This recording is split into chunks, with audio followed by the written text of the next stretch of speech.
Kırgızstan mamleketimiz azır oңолуу жолуна түштүк, Кудай кааласа. Президентибиздин койгон тапшырмаларын убагында, сапаттуу аткаруунун негизинде оңолууга түштүк.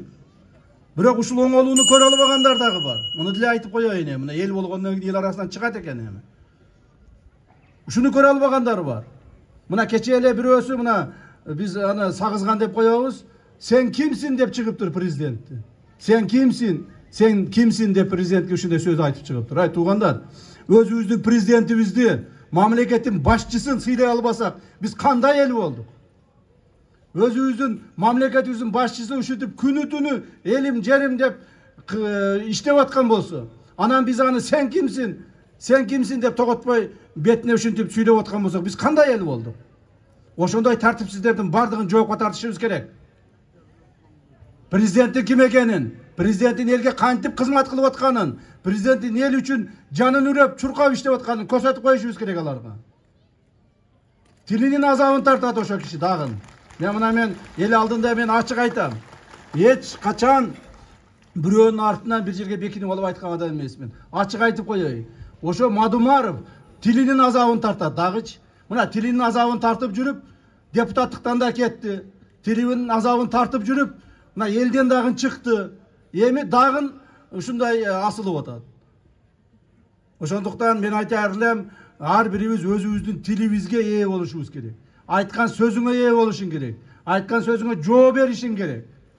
Мына ошондо гана биз өсүп өнүгөбүз.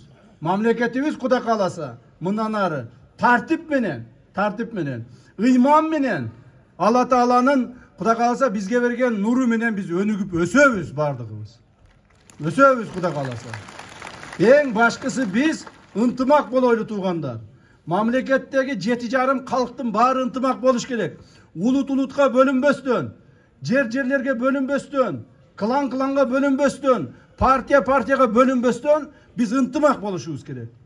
Мамлекеттүүлүк дегенде, мамлекетчилдик дегенде, мамлекеттин кызыкчылыгы дегенде баарын артка таштап коюп, ушу мамлекет үчүн деп туруп аракет кыла беришибиз керек. Ошондо өнүгүп өсөбүз туугандар. Чындап элдин турмушуна биз жашоосуна жакшылыктарды жана өзгөртүүлөрдү киргизишибиз керек деп тапшырмаларды берип отурат. Ошондуктан урматтуу туугандар, мына азыр эң негизги жумуштардын бири 30 жылдан ашык мамлекетибизде жөнөкөй адамдарга шарт түзүлбөдү да. Бийликтегилерге бийлиги бар, байлыгы бар, мүмкүнчүлүгү бар, тууган уругу ушу бийликте, байлыкта отургандардын баарына шарт түзүлдү. Бирок жөнөкөй адамдарга шарт түзүлбөдү. Жөнөкөй, карапайым, мынандай колхозду иштеген, совхозду иштеген жөнөкөй адамдарга эч шарт түзүлбөй эле аларды алдап шайлоодон шайлоого, жаздан күзгө, күздөн кышка, кыштан дагы жазга болуп эле келатабыз да, келаттык да. Эми андай болбойт. Мына президентибиз дагы айтып атат, жөнөкөй адамдардын жашоо турмушуна биз шарт түзүшүбүз керек. Ошолордун жашоо турмушун өзгөртүшүбүз керек деп тапшырма берип атат. Ошонун негизинде былтыртан бери мына ипотекалык компанияны билесиңер, мамлекеттик ипотекалык компания деп ачтык. Ошол жерде жөнөкөй адамдарга үй салып берүү боюнча. Мына билесиздер, азыр эле ушул эле ноокаттын тегерегинде бир чекте бир эле үйдө 4-5 баласы менен отургандары бар. Келиндери менен кошо отургандары бар. Же чек жок, же үй жок, же шарт жок. Так, ушундай маселелер топтолуп кетти. Ушул эгерде жылда ушул маселелерди акырдан чече бергенде азаймак. Чечилбеди да. Маселе чечилбеди. Эл көбөйө берди. Үйлөр салынган жок, элдерге берилген жок. Мына акыры келип элдер, көпчүлүк элдерибиздин бардыгы сыртка чыккан мигранттарыбыз. Ошол үй аламын, квартира аламын деп сыртка иштегенге чыгып кетишти. Так, алар дагы сырттан иштеп келгенден кийин могул жердеги коммерциялык ар түрдүү кооперативтерге алданышып, аларга акчаларды өткөрүп берип коюшуп, же болбосо чоң кымбат баалуу үйлөрдү алышып, өтө кыйналышты. То есть элдерге шарт түзүлгөн жок. Мына ошону эске алып туруп президентибиз тапшырма берди. Мындан ары жөнөкөй адамдардын бардыгына мамлекет тарабынан үй салып беребиз деген тапшырманы берди. Ошол тапшырманы аткаруунун негизинде, урматтуу туугандар, бүгүнкү күндө мамлекетибизде 40 миңден ашык үй бүлөгө азыр үй салынып атат. 40 миңден ашык үй бүлөгө үй салынып атат.